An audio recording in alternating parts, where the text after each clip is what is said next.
Hi, and thank you for visiting my channel. For more information, kindly subscribe and follow. Now let's get started.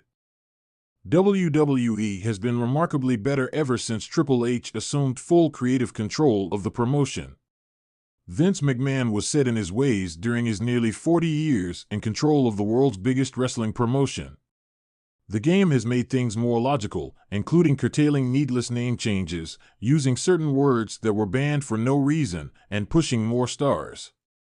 Names like Seth Rollins, Roman Reigns, Cody Rhodes, Becky Lynch, Charlotte Flair, and Bianca Belair are still pushed. However, Triple H has featured stars McMahon may have disregarded, like Gunther, DIY, Pete Dunne, Myken, Chad Gable, and others. While a lot has changed for the better in WWE under Triple H, there will always be decisions that irk some fans.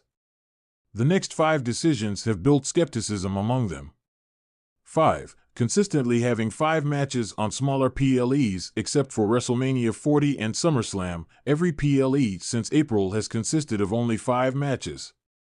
That includes Backlash France, Clash at the Castle, Money in the Bank, and Bash in Berlin.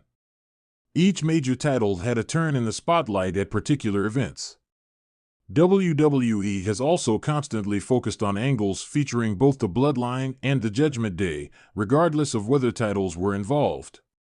The practice allows those booked ample time to tell their story in the ring. However, some of the booked matches have spots where things are drawn out. Instead of slow pacing for every bout, time could be cut from each contest to give other stars a spot on the card. If even 3 minutes were cut from each of the 5 matches, that gives 15 additional minutes for a 6th contest. Fewer matches on a card lessens the opportunity for a title change. 4. Inconsistent booking of Women's Tag Team Division. One inconsistency, regardless of the person in charge of creative, is the booking around the WWE Women's Tag Team titles. Things started to get slightly better once Chelsea Green won the titles last summer. Since then, however, the belts have ping-ponged between various teams. They've changed hands 5 times since December 2023 and 4 times in 2024. WWE wants to keep pushing both Bianca Belair and Jade Cargill even if they aren't in the singles title scene. They are 2 of the division's biggest stars, but don't need titles to stand out. Where does that leave stars whose primary functions were as tag teams? What are Kaden Carter and Amp, Katana Chance and the Unholy Union supposed to do if they're not in the title picture? That was the only way they were featured on Raw and SmackDown. Now that the Superfaces have the titles again, it's hard to invest in any of their matches unless they are triple threats. Cargill and Belair always squash the competition, even if the matches are laid out to appear competitive. 3. Advertising overtaking WWE's ringside. One huge change that emerged in WWE after the TKO merger was advertising and product placement in the ring. Prime Hydration became the official drink of the promotion. Part of the deal involved placing Prime logos on mats for PLEs and every show. The partnership may be good for Logan Paul and the company itself, but it feels like a cash grab. That was one good thing McMahon did: forego sponsorships instead of having his wrestlers look like NASCAR vehicles draped in numerous advertisements. WWE has also utilized specific sponsors for individual matches and has cut to 15-second spots during those matches. The whole endeavor is distracting from the in-ring action and commentary and doesn't improve the product. 2. Representation for secondary titles other than Women's Tag Team Championship. The last time either set of tag team titles was on the line on a PLE was WrestleMania 40. The matches have been saved for episodes of SmackDown before international events. Conversely, the Women's Tag Team titles have been on 3 PLEs, all featuring Jade Cargill and Bianca Belair. The powerhouse duo has won the belts twice. The Intercontinental Championship has been on a few shows since April, whereas the United States title has not.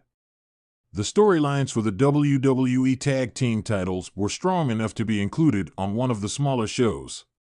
The women's tag title scene has just been heels interfering in random matches, leading to predictable title matches on PLEs. Since equal representation is a huge issue across society, WWE should follow suit with all of its champions. 1. A random story with Cody Rhodes and Kevin Owens' friends battling over a championship can work sometimes. Kevin Owens and Cody Rhodes have been allies over the last few years, and more so in 2024. The prizefighter deserves another major title run, but few thought he'd actually defeat Rhodes at the Bash in Berlin. Title matches are the best when the potential for a swap is high.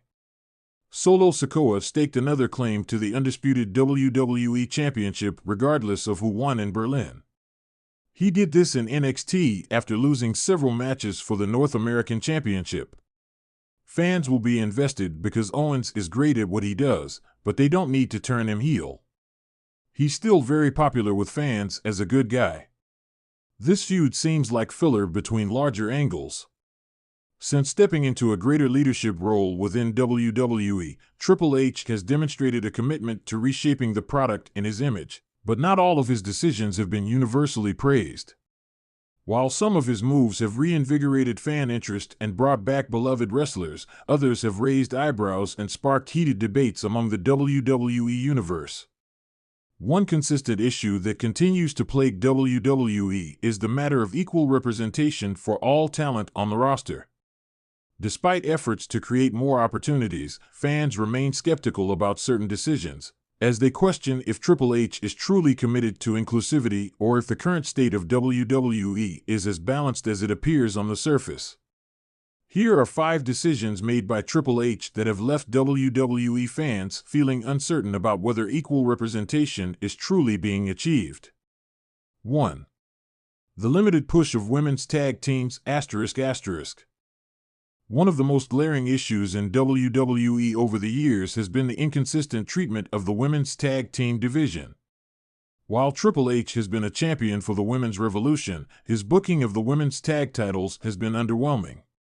The women's tag division, despite having immense potential, has suffered from a lack of meaningful storylines and significant screen time. Fans have noticed how male tag teams often dominate the spotlight while women's tag teams get thrown into hastily arranged matches with little build-up or direction. Many argue that this disparity reflects a larger issue of equal representation between male and female talent. Despite creating a women's tag division to promote equality, it has often felt like an afterthought under Triple H's leadership, leaving fans questioning whether the division will ever get the respect it deserves. Triple H has also been criticized for the disbandment of promising women's tag teams. The recent split of Raquel Rodriguez and Liv Morgan, who showed immense potential as a dominant team, disappointed fans who hoped to see a long-term partnership flourish. This inconsistency in handling women's tag teams further fuels skepticism about whether equal representation is genuinely being prioritized. 2. The focus on established stars over new talent ***. Another area where fans are concerned about equal representation is the reliance on established stars at the expense of up-and-coming talent. Triple H's tenure has seen the return of major stars like Brock Lesnar, John Cena, and Edge to main events. While these veterans undeniably draw in ratings and have earned their spots in the spotlight, fans worry that younger wrestlers are not receiving enough opportunities to break into the upper echelon. Many feel that WWE, under Triple H, is still too reliant on part-timers and legends, limiting the chances for new talent to shine. Superstars like Karrion Kross, LA Knight, and Bronson Reed have seen brief moments of success but have often been sidelined when bigger names return to the fold. This imbalance in the representation of established versus new talent has led to frustrations among fans who want to see WWE commit to building the future of the business. While some argue that relying on established stars is a smart business decision to keep ratings steady, it doesn't address the long-term need for fresh faces in the main event scene. Triple H has made strides in introducing NXT alumni to the main roster, but the lack of sustained pushes for new talent continues to fuel skepticism. 3. The underutilization of international stars ***. One of Triple H's most celebrated achievements has been his role in creating NXT UK and expanding WWE's global footprint. However, since the dissolution of NXT UK, fans have expressed concerns about the underutilization of international talent on the main roster. Stars like Shinsuke Nakamura, Asuka, and Gunther have had moments of success, but their inconsistent booking and lack of sustained pushes have been frustrating to their supporters.